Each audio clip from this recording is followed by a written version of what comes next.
Chers amis téléspectateurs et téléspectatrices, bonsoir. Nous sommes encore sur notre émission sur la connaissance et l'éveil spirituel. Vous avez votre présentatrice, Espérance Oronkonou, et notre invité habituel, M. Moussa-Pierre, le grand sorcier mondial. Sans plus tarder, la dernière fois, nous avons abordé la différence entre les lois naturelles et les lois divines. Grand sorcier, je voudrais vous demander d'aller un peu en profondeur sur cette partie-là à nos amis téléspectateurs. Merci beaucoup. La fois passée, j'ai eu à développer que la loi de Dieu est universelle. Elle est chez les vaudous, les astrologues, les magiciens, francs-maçons, à tous les niveaux. La loi de Dieu est universelle. Mais la loi de la nature, elle est très primordiale qu'aucun homme n'arrive pas à discerner, surtout les chrétiens. Ceux-là qui adorent Dieu n'arrivent pas à discerner la loi même naturelle. La loi qui régit la terre, on appelle ça principe divin. Le monde est bâti sur des principes. Et c'est ça que ceux-là qui sont dans le vaudou maîtrisent un peu pour submerger ceux-là qui sont des chrétiens. Vous avez dit que les lois naturelles sont primordiales et que elle est différente des lois divines. Oui. Non, là où je n'ai pas bien saisi, là, vous avez dit que ces lois, les lois de la nature, sont tellement difficiles pour les chrétiens de respecter au point où les féticheurs ont pris le dessus parce que eux ils ont compris ce que c'est qu'une loi naturelle. Et est-ce que c'est pas une blague de dire que les chrétiens ne connaissent pas les lois naturelles? C'est pas une blague. La vérité est claire. Elle est importante ici de savoir que ceux-là qui sont dans le vaudou, je vous ai dit la fois passée, sont en train d'utiliser la photocopie. Je dis bien la photocopie. Vous ne verrez jamais dans aucun vaudou ne pas utiliser la feuille, le sang, l'eau, le vent, la terre. Toutes ces choses-là sont inscrites. Tu m'écoutes? Oui. Sont inscrites dans la loi de la nature, étant la photocopie de Dieu. Mais ces choses-là, les chrétiens diabolisent.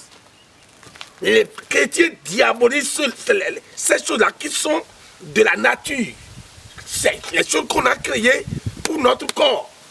C'est pour ça que je ne suis pas en train de blaguer. Tu as dit, je suis en train de blâmer les chrétiens. Je ne suis pas en train de les blâmer. Est-ce que vous pouvez développer, donner quelques exemples, des exemples palpables à nos amis téléspectateurs, exemples des lois naturelles à nos amis téléspectateurs? La fois passée, j'ai donné que deux. Je vous ai dit, il y a plusieurs. Oui.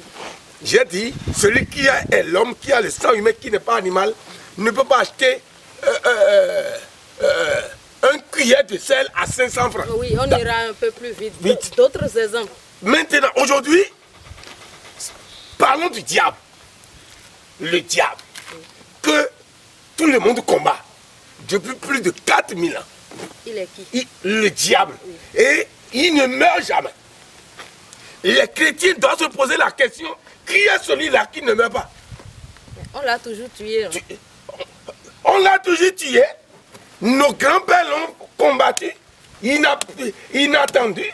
Nos papas l'ont fait. Les années, il est encore là. Il doit faire non. Nous avons toi qui es la maman là, quelque chose vient t'arracher.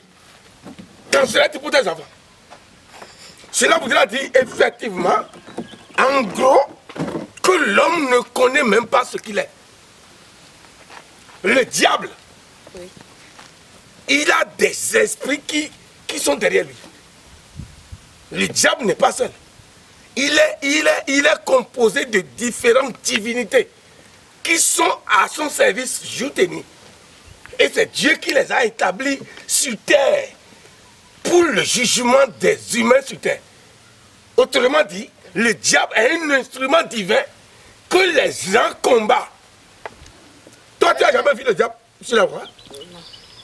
La sorcellerie, tu ne l'as jamais vu sur la voie? Non. Mais tu vois qui? On voit le sorcier. Autrement dit, vous êtes en train de combattre les humains. Vous faites le mal aux créatures de Dieu, pensant que vous faites mal au diable. Puisqu'il ne peut pas mourir. Dieu a mis dans sa vie que c'est lui qui fera le dernier jugement sur sa vie. Mais vous, les humains, vous ne pouvez pas le combattre. Il est votre esclave. Mais le moment où vous le prenez maintenant comme adversaire que vous voulez combattre, tout ce que vous faites contre lui tombe sur vous. C'est pour ça que vous allez voir les prières que les chrétiens font. Tous les chrétiens du monde entier, ils ne font que se combattre. Et ils violent deux lois. Attendez. Mais est-ce que tous les combats qui se font dans des milliers d'églises, pour ne pas dire chaque jour, au moins 8 jours, chaque dimanche, est-ce que tout cela est vain? Vous ne voyez pas aller voir au cimetière. Ce n'est pas les Roncinous qui meurent. Ce n'est pas les Rouanous qui meurent. Mais c'est les Théophiles, c'est les Bernard, c'est les gens chrétiens qui meurent. La preuve. Va au cimetière et compte le nombre de chrétiens qu'on enterre chaque samedi. Cela voudrait dire, le moment où vous combattez le diable, vous combattez. Le feu que vous envoyez au diable, normalement ce feu-là, vous devez appeler ce feu-là dans votre vie. Normalement, le feu-là doit travailler dans votre vie. Le feu de Dieu ne tue pas. Autrement dit, le feu de Dieu ne tue pas même les esprits. Et le feu du Saint-Esprit? C'est des affirmations qui ne sont pas fondées. Le Saint-Esprit, c'est la troisième personne de la Sainte Trinité. Qui vous a dit que ça existe? Qui vous a dit que la Trinité existe? La Trinité n'existe pas. Grand sorcier, je ne comprends pas. Mais moi, je suis catholique. Hein. Ça veut dire que vous êtes en train de diaboliser mon église? Écoutez. Vous savez, les musulmans disent quelque chose que vous, les chrétiens, vous ne comprenez pas. Et c'est ça qui fait que vous êtes par terre. Comment? Une personne ne peut pas se représenter en trois parties.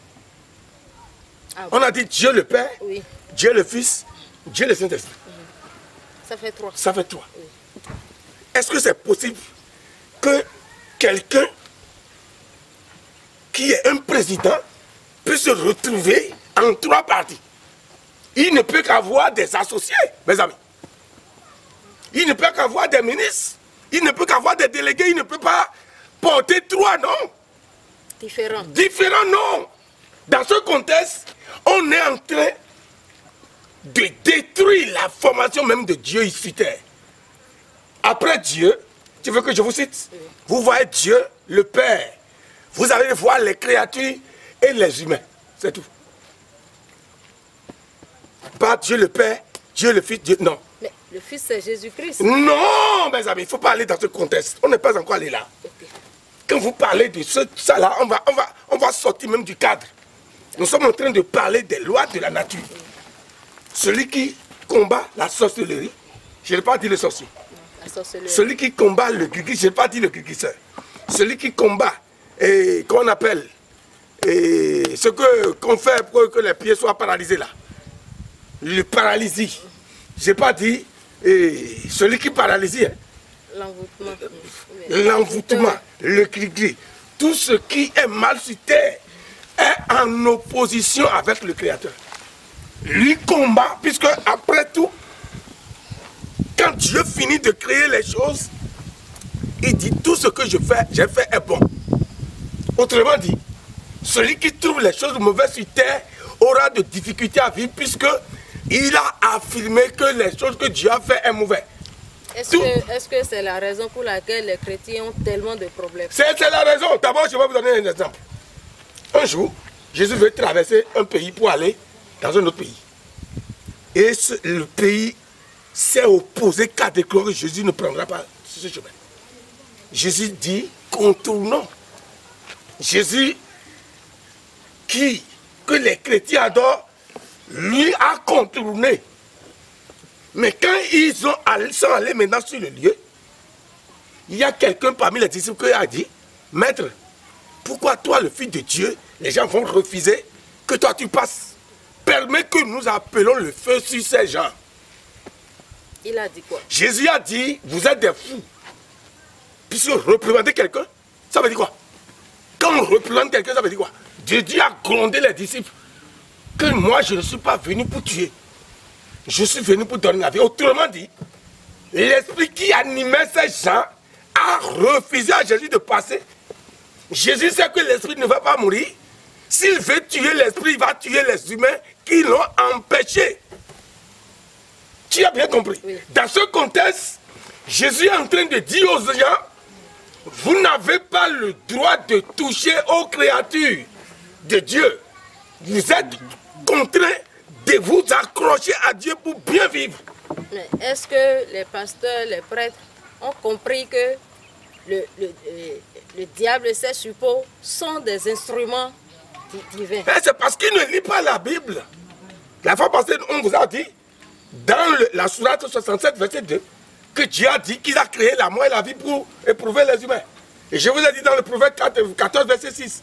Aujourd'hui, je viens de vous dire, dans Amos chapitre 3, le verset 7. Amos 3, verset 7. Dieu a dit, arrivera-t-il un malheur à quelqu'un sans que moi je ne sois l'auteur? Autrement dit, quand vous faites le gris-gris contre quelqu'un, oui, sur terre, la personne d'abord a déjà violé la loi de la nature. Vous le jugez.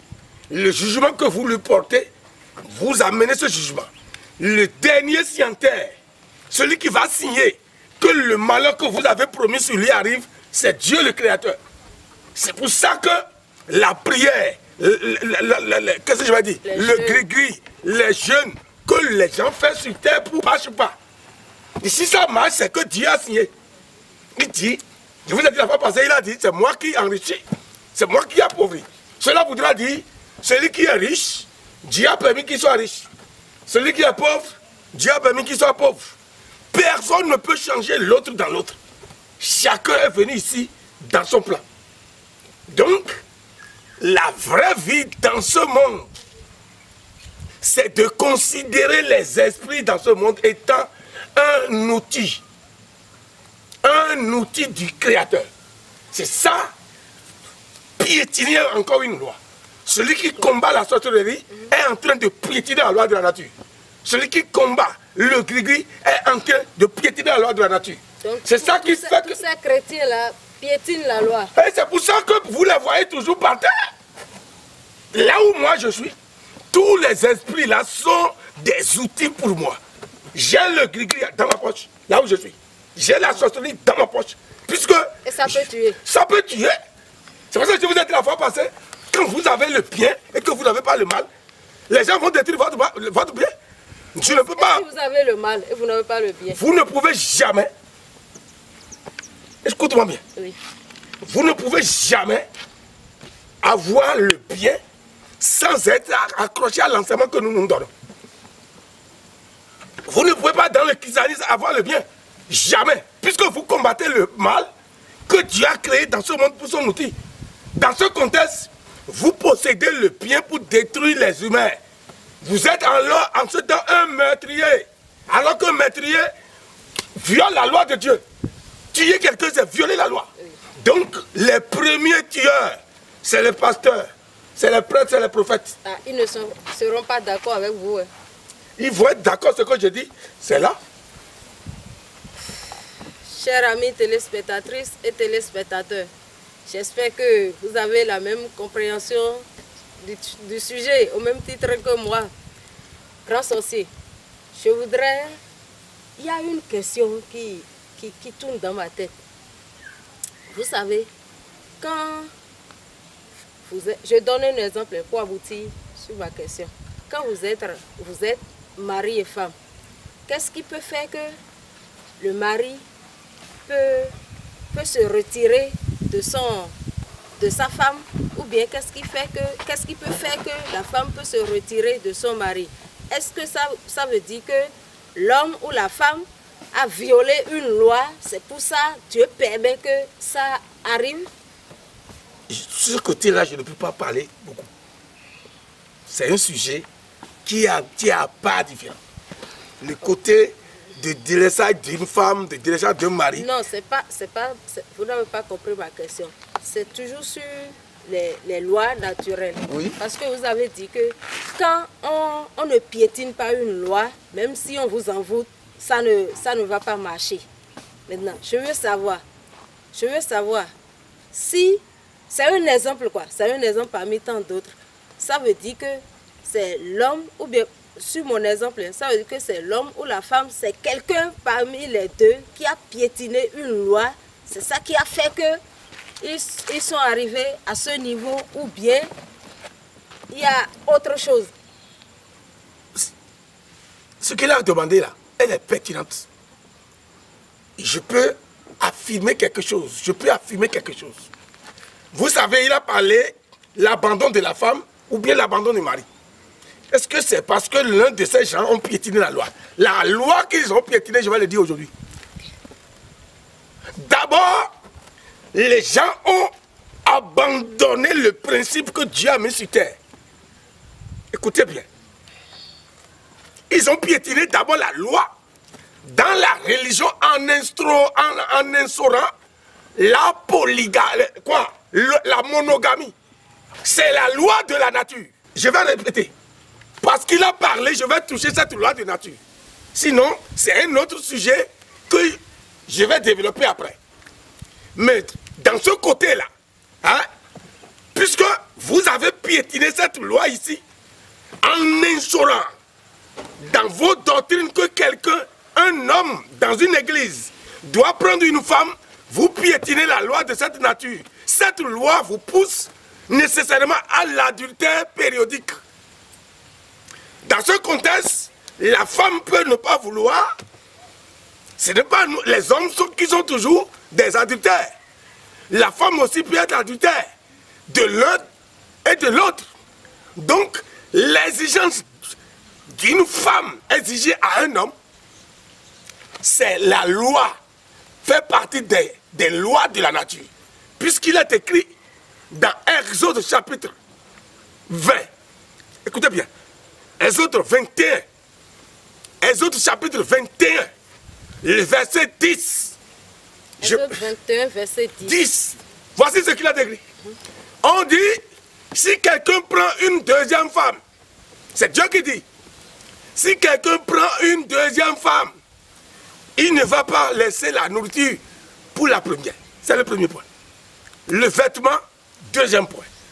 Le rapport sexuel. Voici que cela a déjà été inscrit dans la terre de l'utilisateur des humains que la religion a instauré pour lui. Ça fait partie des divorces parfois dans le foyer. Je vous ai dit, c'est un sujet que je ne peux pas toucher. Oui. Mais comme vous avez demandé, ça fait partie des lois de la nature. Quand on vous agisse une femme, la femme devient la propriété.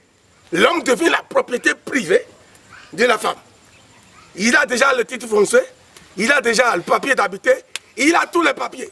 Et il contrôle tous les biens. Et c'est ça qui fait aujourd'hui, vous allez voir la disparition tragique de beaucoup d'hommes aujourd'hui.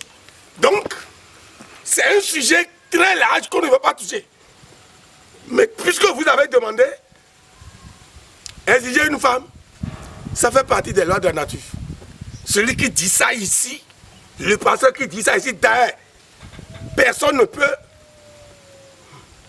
me défier sur ça. Quand nous prenons 100 pasteurs, on ne trouvera pas 10 pasteurs qui ont pris femme et n'ont jamais commis l'adultère. Je jure.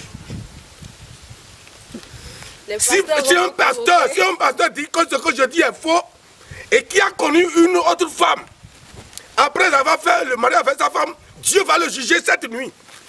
Si un pasteur dit que ce que je dis est faux, je vais répéter. Je vais répéter. Je dis, si nous prenons 100 pasteurs qui sont mariés légalement et religieusement, on ne va pas trouver 10 pasteurs qui n'ont jamais touché à une autre femme. C'est parce que cette loi de la nature a été brisée que les pasteurs sont obligés d'être quoi? Dans l'adultère périodique. Et je dis un pasteur qui entend ça et qui dit que c'est faux, et qui a connu une autre femme après sa femme, Dieu va le punir cette nuit. Ok, grand sorcier, on vous aura bien compris. On va continuer. On va revenir sur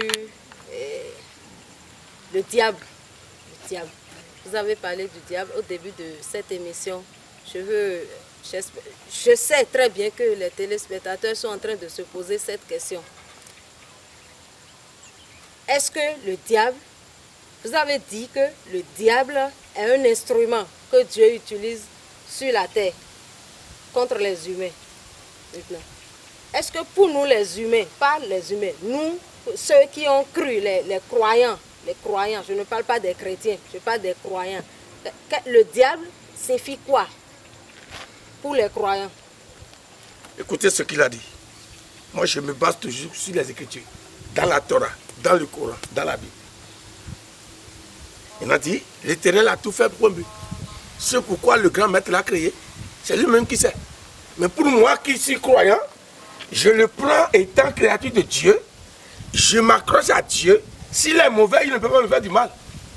C'est là où je le prends. C'est une créature que Dieu a créée pour un but. C'est ce qu'il a écrit. Ceux-là qui vont le prendre dans la négativité, c'est à eux que le diable va faire le mal.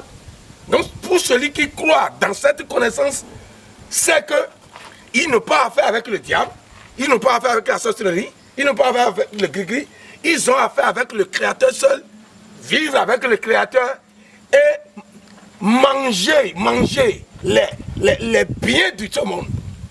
C'est ce que je peux dire. Est-ce que le croyant qui désobéit, Dieu peut utiliser le diable contre lui? Quoi? Le croyant qui désobéit. Celui qui vole dans ce monde-là, qu'est-ce qu'on fait de lui? Celui qui vole dans ce monde-là, qu'est-ce que l'État fait de lui? Il le juge. S'il est jugé ici, qu'en serait-il pour celui qui croit à Dieu et qui désobéit à Dieu? Dieu envoie maintenant les esprits contre lui. On ne peut pas finir ce sujet jusqu'à la fin de cette année. Nous ne pouvons pas finir ce sujet. Donc, les esprits, celui qui veut bien vivre à l'aise dans ce monde, dormir, il doit savoir que le diable est un outil pour lui. Je vous ai dit tout à l'heure, là où je suis, j'ai la vie, j'ai la mort. J'ai le bien, j'ai le mal. J'ai la richesse, j'ai la pauvreté. Quand tu viens me voir et que tu veux me faire du mal, je te donne le contraire de ce que tu veux me faire. Puisque tous les héritages de Dieu sont pour ceux-là qui croient. Vous ne pouvez pas croire à Dieu, à recevoir les biens de lui, sans avoir les mal qu'il a. C'est ça qui fait que lui est au-dessus de tout. Donc, tout ce que... D'abord, voici ce qu'il a écrit. Tout est pur pour celui qui est pur. Tout est pur pour celui qui est pur. Autrement dit, tout est bon pour celui qui est bon. Quand vous êtes en union avec votre Créateur, le diable ne viendra jamais vers vous. D'ailleurs, les gens qui sont dans le vaudou, c'est ça. C'est ça que les gens appellent quoi? Le karma. Le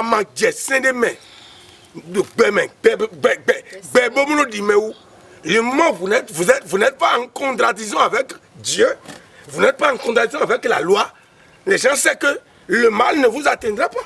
Mais si par exemple, je vais chez un féticheur et je dis, tue-moi mon collègue de service, et il le fait, lui qui sait très bien qu'en tuant quelqu'un, il aura des conséquences.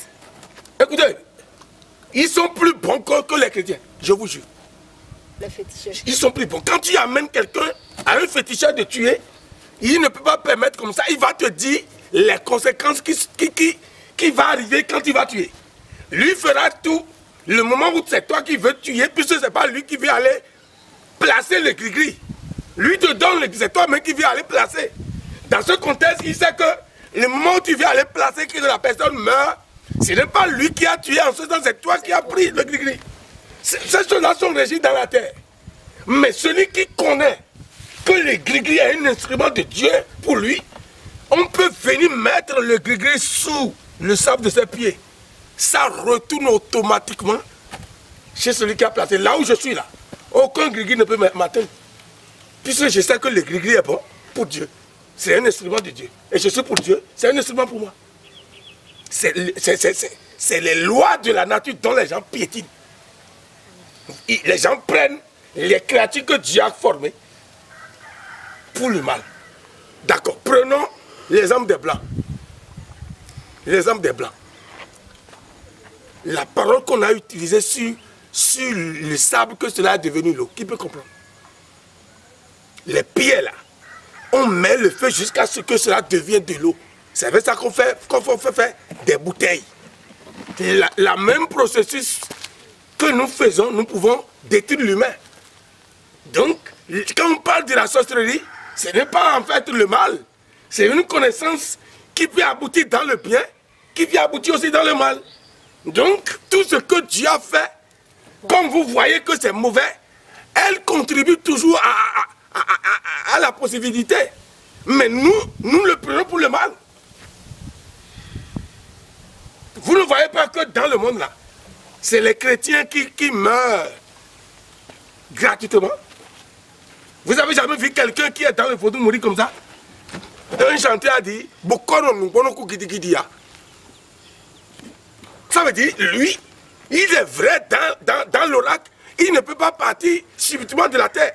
Puisque l'oracle lui dévoile déjà les trous, les handicaps sur son chemin. Mais... Tandis que le chrétien, lui, prie. Écoutez, il prie pour demander à Dieu de le garder. Alors qu'il a déjà violé la loi de Dieu. Il est un pécheur. Dieu n'exauce pas d'avoir un pécheur. Il a violé la loi de Dieu, il a violé la loi de la nature. Vous voulez que Dieu l'écoute comment? C'est pour ça que les prières, les jeûnes sont zéro. Tandis que la photocopie du monde que le vaudou utilise marche. Parce que sans l'original, la photocopie peut exister. Je ne sais pas si tu as bien compris ce que j'explique. Je n'ai pas bien saisi la dernière partie. Vous avez dit... Je voudrais que vous reveniez sur la dernière partie. J'ai dit, oui. Pour bien vivre dans ce monde-là, vous devez savoir que la prière, les jeûnes ne combattent pas le diable. Si vous voulez combattre le diable... Avec quoi on va le combattre? Pour celui qui croit, il n'y a pas un combat contre lui. Il n'y a pas de combat. C'est inadmissible. Vous ne pouvez pas dire à notre président Talon maintenant de supprimer les militaires, les policiers du pays. Vous voulez que le pays vienne comment? Le moment où vous vous opposez à cette chose-là, vous voulez que le mal s'accroisse dans ce monde. Donc quand quelqu'un fait le mal, avec quoi Dieu va le juger? Dieu parle aux esprits, il va détruire sa vie. Les esprits ne peuvent pas opérer sans l'homme. Autrement dit, le sorcier qui tue est dans une opération fonctionnelle de Dieu. Quand tu ne fais pas le mal, le sorcier ne peut pas venir te tuer. C'est celui qui commet le mal. Vous violez la loi de Dieu, vous violez la loi de la nature. Dieu permet que les esprits vous emportent. L'esprit ne peut pas vous emporter sans utiliser ton nom qui est sorcier. Autrement dit, l'oncle va te tuer le moment où tu es en infraction avec Dieu et l'infraction de la nature. Associé, je crois que nos amis téléspectateurs vous ont bien compris cet après-midi et nous allons vers la fin de l'émission. Vous avez parlé de votre école. Est-ce que vous pouvez nous rappeler vos sites et vos contacts? Pour ceux-là qui veulent comprendre la vérité, la grande sorcellerie qui marche sur les esprits, prend les esprits comme des outils. Nos numéros, c'est le 01 57 74 20 07. 01 97 58 95 89.